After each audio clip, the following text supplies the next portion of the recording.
अस्सलामुअलैकुम guys, WhatsApp, क्या हाल है आप सब? क्या hope you all are doing great, मज़े में होंगे। सो गाइस, आज हम उठ तो गए थे बहुत जल्दी, बट मैं अब कर रही हूँ अपना ब्रेकफास्ट। और अभी टाइम हो रहा है कुछ 4:30, यस 4:35 हो रहे हैं अभी। और मैं इतना लेट ब्रेकफास्ट कर रही हूँ आज because of my baby cutie pie. Because ये सुबह उठे, खाना वाना खाया इन्होंने, फिर इनको दोबारा नींद आ गई क्योंकि सर्दियाँ हैं ना, तो नींद बहुत ज़्यादा आती है। तो मैंने इनको सुलाने लिटाया, बट ये सोए नहीं। इन्होंने इतनी मस्तियाँ करी, ये सोए नहीं। और जब मैं उठ के जा रही थी तो इन्होंने रोना शुरू कर दिया। तो इस वजह से फिर मैंने नाश्ता करा नहीं कि मैं लेट करूंगी जब ये सो जाएंगे। बट इनका अब तक सोने का कोई इम्कान नहीं है और ये अब तक मस्तियाँ कर रहे हैं। हाँ ना बेबी, क्यूटो माय क्यूटी पाई। इनकी आंखों में फुल नींद भरी हुई है, बट इनको मस्तियाँ भी करनी है। तो फाइनली थोड़ा काम डाउन हुए तो मैंने सोचा अब मैं अपना नाश्ता रेडी करूं। वो भी मैंने फास्ट वाला रेडी करा। अब नाश्ता लंच सब एक ही है। मैं आप लोगों को दिखाती हूँ आज मैं क्या मील ले रही हूँ। मेरा ब्रेकफास्ट प्लस लंच ये है ओट्स और ये हैं सैंडविचेस, जिसमें सिंपल प्लेन सैंडविच है जिसमें चिकन स्प्रेड लगी हुई है। तो अब हम करने लगे हैं अपना नाश्ता, हम नहीं, ओनली मी। फिर से ट्राई करूँगी कि रैयान सो जाए, और रैयान को सुलाने के बाद फिर मुझे घर का थोड़ा सा काम करना है। क्लीन है घर, जस्ट मुझे खाना बनाना है और थोड़े से बर्तन क्लीन करने हैं। है ना भाई? हाँ ना, बताइए। आप सोएंगे अभी? आप सोएंगे? इनको मैंने अभी वॉकर में फंसाया है, पर अब ये वॉकर में बैठने वाले बच्चे नहीं हैं। इन्होंने फिर मेरे ग्लासेस ले लिए क्योंकि अभी वॉकर उल्टी कर देते हैं, बट जब मैं सामने होती हूँ तो मैं इनको बैठा देती हूँ वॉकर में। Okay, no, okay. फुल भरपूर नींद आ रही है बट सोना नहीं है।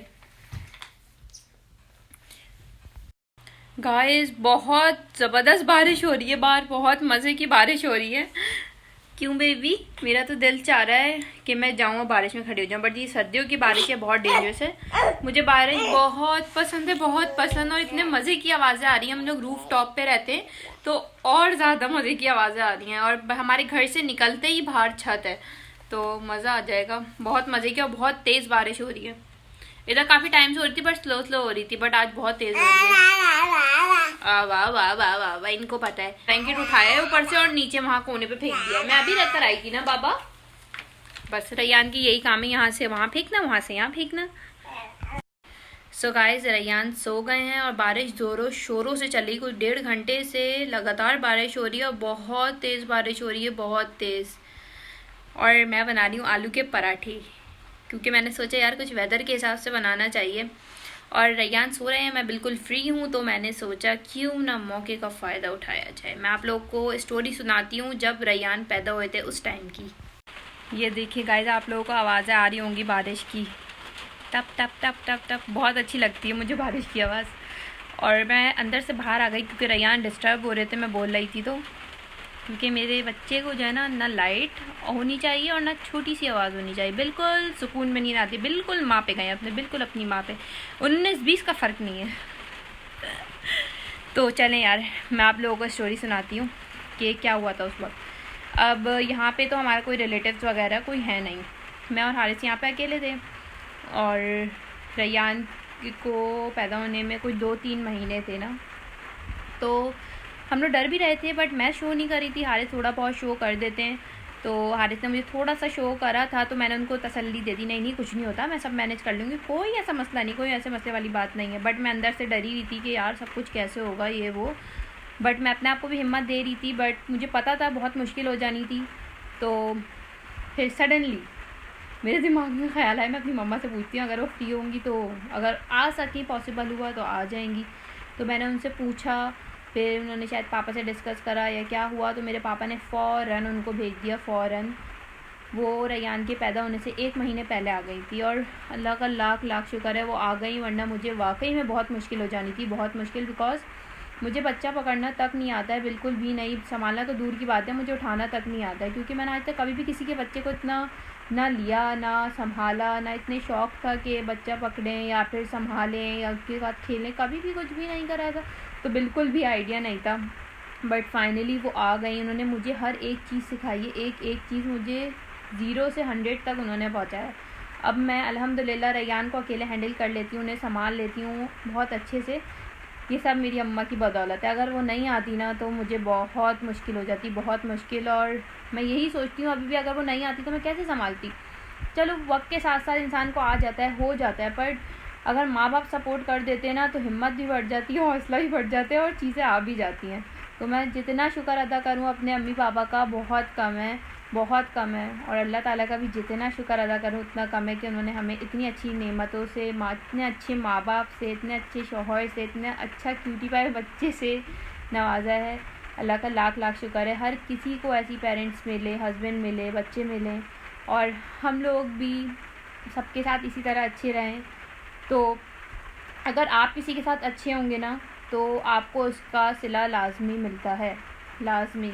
तो मैं एक ही चीज़ बोलना चाहूँगी सबको, आप भी खुश रहें, दूसरों को भी खुश रहने दें। एंड गाइस, मैं अपने पेरेंट्स का जितना थैंक यू बोलूँ उतना कम है। थैंक यू अम्मी पापा। आज वो मेरी वीडियो देख रहे होंगे, वीडियो जब मैं अपलोड करूँगी तो वो ज़रूर देखेंगे। तो उनको बहुत बहुत बहुत थैंक यू कि उन्होंने मुझे हर चीज़ में बहुत सपोर्ट करा है। हर चीज़ में कोई ऐसी चीज़ नहीं है जिसमें उन्होंने मुझे सपोर्ट नहीं करा। मुझे पता था मेरे पापा और मेरे भाइयों को घर में बहुत प्रॉब्लम हो रही होगी, क्योंकि वहाँ पर भी कोई नहीं था करने वाला। सिर्फ मेरे पापा थे, मेरे भाइयों को देख रहे थे। छोटे हैं वो और स्कूल गोइंग है, कॉलेज गोइंग है, बट फिर भी है तो छोटे ही ना, अभी कुछ नहीं आता। अम्मी के बगैर किसी का गुजारा नहीं, ना पापा का गुजारा है ना मेरे तीनों भाइयों का गुजारा है। पर फिर भी उन्होंने सब कुछ मैनेज करा है। और वो मामा यहाँ पर आके फंस गई थी कुछ 4-5 महीने के लिए, क्योंकि जब रेयान पैदा हुए उसके 1 हफ्ते बाद सब कुछ बंद हो गया था, लॉकडाउन हो गया था, वो जा भी नहीं सकती थी। और स्पेशल फ़्लाइट से फिर वो गई थी 4-5 महीने बाद, जब स्पेशल फ़्लाइट्स का सीन ऑन हुआ था। तो बारिश और तेज़ हो गई, और तेज़ आवाज़ें आनी शुरू हो गई। पता नहीं कब रुकेगी, काफ़ी देर से हो रही है बारिश। तो हाँ, बैक टू द पॉइंट। सो बस बात यही है कि उन्होंने बहुत मैनेज करा है हर चीज़ में। लॉकडाउन लग गया था, फिर मामा यहाँ फंस गई थी, पापा वहाँ पे परेशान थे। अब अल्हम्दुलिल्लाह तो मैं इतना सेटल डाउन हो गई थी, मुझे आ गया था कि मैं अकेले कर सकती थी। बट बात वही थी कि वो जा नहीं सकती थी। फिर भी मेरे पापा ने वहाँ पे अकेले मैनेज करा। सैल्यूट है कि 4 लड़के थे वहाँ पे, एक तरीके से 4 मर्द थे। अकेले मैनेज करना एक औरत के बगैर थोड़ा मुश्किल हो जाता है, जाहिर सी बात है। घर संभालना, ऑफिस संभालना बहुत मुश्किल हो जाता है। पर दोनों ने सर्वाइव करा, सिर्फ और सिर्फ मेरे लिए। बस वही बात है ना कि बच्चों की मोहब्बत के लिए पेरेंट्स कुछ भी कर देते हैं, कुछ भी। बस कभी कभार बच्चे समझते भी नहीं हैं ये चीज़। बट मैं यही बोलूँगी, मेरे माँ बाप ने मेरा बहुत सपोर्ट करा है। थैंक यू सो मच हर चीज़ के लिए, हर चीज़ के लिए। बस मैं यही बोलूँगी, जितने शुक्र अदा करें उतना कम है। हर चीज़ में उन्होंने सपोर्ट करा। जब भी मुझे कोई प्रॉब्लम होती है ना, मेरे पेरेंट्स मेरे सामने होते हैं मेरा सपोर्ट करने के लिए। तो बस मुझे वर्ल्ड के बेस्ट पेरेंट्स मिले, बेस्ट पेरेंट्स। हर किसी के लिए उनके पेरेंट्स बेस्ट होते हैं। हर किसी के माँ बाप को उनके सर पे हमेशा अल्लाह ताला सलामत रखें और उनको सेहत और तंदुरुस्ती की लंबी ज़िंदगी दें। आमीन सुम्मा आमीन।